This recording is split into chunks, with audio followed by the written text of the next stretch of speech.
Hey everyone, welcome back to FavsChat. Today I will be explaining episode 5 of the drama Perfect Crown. So let's dive right in. Episode 5 of Perfect Crown begins exactly where the previous episode ended. Prince Yan deliberately drives his car into Huiju's vehicle in order to protect her and the king from a dangerous crash. He takes the full impact himself, risking his own safety to make sure they survive. Before losing consciousness, Huiju catches a glimpse of Prince Yan stepping out of his badly damaged car, clearly injured but still worried about her. Back at the palace, news of the accident quickly spreads. Irang immediately rushes to the royal hospital after hearing what happened. There, Jiangwu informs her about the king's condition. Thankfully, King Yi-un escaped with only minor injuries and bruises. However, Huiju remains unconscious while Prince Yan is undergoing surgery because of a serious shoulder injury he suffered during the crash.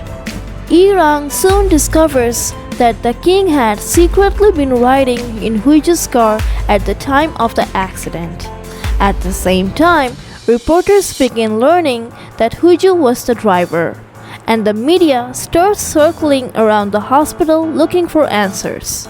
Jiangwu does everything he can to protect Huiju from public backlash and unwanted attention. When Irang attempts to confront Huiju at the hospital, Jiangwu stops her. He warns her that if the accident becomes a public investigation, it could create major problems for the king, since the king is still young. People might question his judgment and position. After carefully thinking about the situation, Irang decides to step back for the moment. Before leaving, Jiangwu orders additional security around Huiju's hospital room to keep reporters and outsiders away. Elsewhere in the hospital, Court Lady Jinsu and Choi Hyun anxiously wait outside the operating room for updates on Prince Yan. Thankfully, the doctor soon informs them that the surgery was successful and the prince is expected to recover completely. Not long after, King Yi-un wakes up and quietly visits Huiju's room. The moment he gently touches her hand, she slowly opens her eyes. Relieved to see that the king is safe, Huiju immediately asks if he is alright. She assures him that the accident was not his fault and tells him not to blame himself. But as soon as she hears that Prince Yan is still recovering from surgery, she rushes to his room without hesitation. When she finally sees him, she tries to lighten the mood by teasing him about the small bruise on his face. Choi Hyun, completely tired of witnessing their obvious feelings for each other, decides to leave the room. Prince Yan softly touches the injury on Huiju's face, carefully checking if she is truly okay. Huiju is caught off guard by his tenderness, but he simply asks her to come closer so he can see her properly. Trying to hide her emotions, Huiju jokes that he is acting like someone deeply in love. Instead of denying it, Prince Yan only smiles quietly. She then asks him never to put himself in danger for her again. However, he playfully replies that it depends on whether she places him in that situation again. The following morning, Taejun receives a phone call from his father, who tells him to stay updated on the news surrounding Huiju. The accident has already started affecting the castle group's reputation and business image. Meanwhile, Hee-jung rushes to the hospital to stay by Huiju's side. She informs Huiju that her father wants to see her, but Huiju feels deeply hurt because he never once asked whether she was okay after the accident. At the hospital, Hee-jung suggests releasing the car's dashcam footage to prove that Huiju was not responsible for the crash. Unfortunately, Huiju explains that they cannot release the footage because the king was secretly with her. If the investigation becomes public, it could create a huge royal scandal. Frustrated by everything happening, Hee-jung blames Prince An for all the trouble Huju has been facing recently. She even wonders why Huju does not simply cancel the engagement since the marriage is supposed to end after 3 years anyway. Unfortunately, Jeong-woo overhears the conversation. Curious and confused, he asks what they mean. Left with no choice, Huju finally admits that her upcoming marriage with Prince An is actually a contract arrangement. She explains that she wants status and influence, but Jeong-woo suddenly shocks her by offering to marry her himself instead. Outside the hospital, Hee-jung talks with Cho-hyun and asks whether working in the palace is enjoyable. She is already mentally preparing herself to enter royal life once Huju marries the prince. Inside the king's hospital room, Irang insists that the king should leave the hospital soon, especially since Prince An is also preparing to leave. She worries that if the king stays hidden from the public for too long, people may begin to question the monarchy's strength and importance. As for Huju, she is disappointed to learn that Prince An left the hospital without even saying goodbye. Meanwhile, Prince An returns to his private residence, preparing himself for an important conversation with Jeong-woo. On her way home from work, Huju repeatedly tries to contact Prince An. Hee-jung casually mentions she saw the prince standing outside Huju's hospital room while she was talking with Jeong-woo earlier. The moment Huju realizes Prince An may have overheard the marriage proposal, she completely panics. She quickly heads to Prince An's residence, desperate to talk to him. However, the staff coldly inform her that she has essentially been abandoned. Shocked and heartbroken, she repeatedly calls him, but he refuses to answer. As she leaves, Young Moon asks her to return Prince An's hopi. Reluctantly, she hands it back, realizing just how serious the situation has become. That night, Prince An struggles emotionally over what he heard at the hospital. He cannot stop thinking about Huiju saying she only wanted his status. Even though he clearly cares for her deeply, her words leave him feeling wounded and misunderstood. Still upset, Huiju sends him a message demanding that he stop avoiding her and say everything directly to her face. The next day, Huiju heads to the palace to confront him. There, she runs into Irang, who smugly expresses relief that she no longer has to teach Huiju royal etiquette and protocols. When Huiju finally meets Prince An, he gives her a painful explanation. He says he is ending engagement for her own protection. He reveals that someone tampered with her car and promises that he will personally find whoever was responsible. However, he also cruelly tells her that someone like her, a person who constantly breaks rules and creates enemies, could eventually bring chaos to the crown. Huiju is so hurt by his words that she cannot even defend herself properly. As if things were not painful enough already, Huiju is summoned for a family meeting.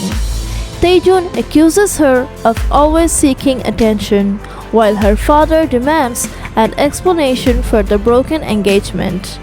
When Huiju casually calls it a simple lover's argument, her father becomes even more furious. He claims that the prince only used her from the beginning, but Huiju fires back, reminding him that the castle group also benefited greatly from her relationship with Prince Yan. Their argument intensifies further. and Huiju bitterly asks what is so terrible about being used when everyone around her does the same thing.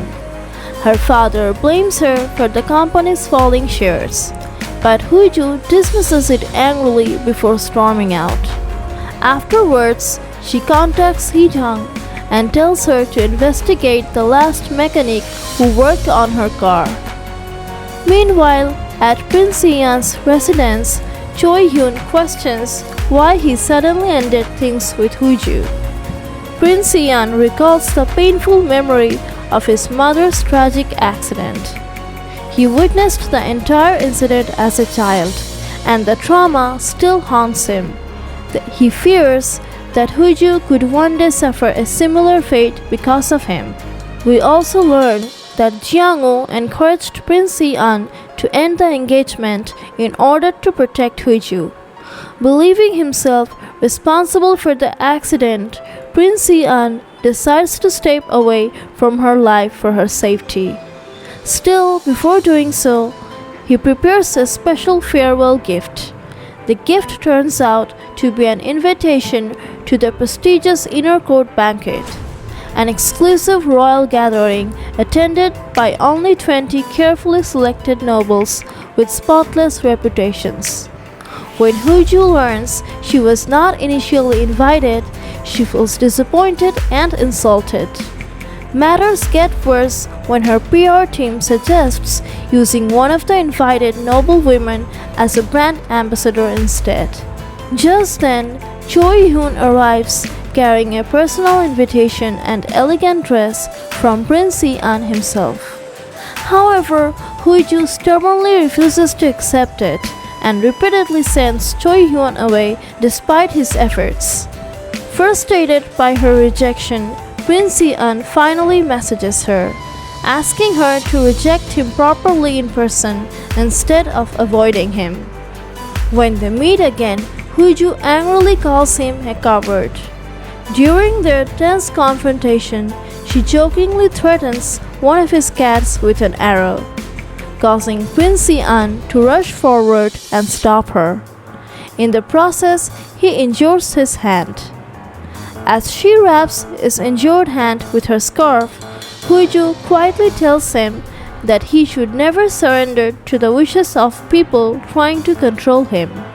She reminds him that what she wanted from him was his status and partnership, not protection that keeps pushing her away. Later, while Choi Hyun treats Prince Ian's injured hand, he complains about Huiju's reckless behavior. But Prince Ian defends her immediately, pointing out that she never actually crossed the line or released the arrow. Deep down, he knows she never intended to hurt him. At the same time, Castle Beauty's staff finally identify the mechanic who tampered with Huiju's car. Shockingly, they discover he used a Castle Group card. Realizing the situation may involve someone powerful, Huiju turns to Taejun for help since he manages Castle Card operations. Elsewhere, Jiang-woo reflects sadly on Huiju rejecting his marriage proposal. She told him that no matter how influential he becomes as Prime Minister, Prince Ian will always remain royalty. Back at home, Court Lady Jin-suk encourages Prince Ian to reconsider breaking up with Huiju. Eventually, he calls Huiju and convinces her to attend the banquet, insisting that everything he is doing is ultimately for her benefit. The two finally apologize to each other. The next day, Choi Hoo meets Huiju and Hee-jang to teach them royal etiquette for the banquet. Once again, Huiju's low social status becomes an issue. Since she is considered a commoner, she is expected to walk behind the nobles and remain at the back during the ceremonies. Huiju can only laugh at how absurd these traditions seem. The night before the banquet, Prince Ian secretly meets Huiju. During a quiet walk together, Huiju practices walking behind him the way royal customs demand. As he drops her home, Prince Ian asks how she became someone who always leads the way so confidently. Smiling, Huiju challenges him to stay by her side, promising that she can teach him. Finally, the day of the banquet arrives. Irang overhears several noble guests gossiping about the royal family while mocking Huiju for arriving late. Meanwhile, Taejun successfully tracks down the person responsible for tampering with Huiju's car. However, before he can question him, he learns that the man unexpectedly passed away the previous day. Then comes Huiju's grand entrance. She arrives late to the banquet wearing a bold modern white suit. Earlier, Choi Hyun had specifically warned her not to wear white because Irang would be wearing that color. The media instantly notices the tension as Huiju subtly challenges Irang in front of everyone.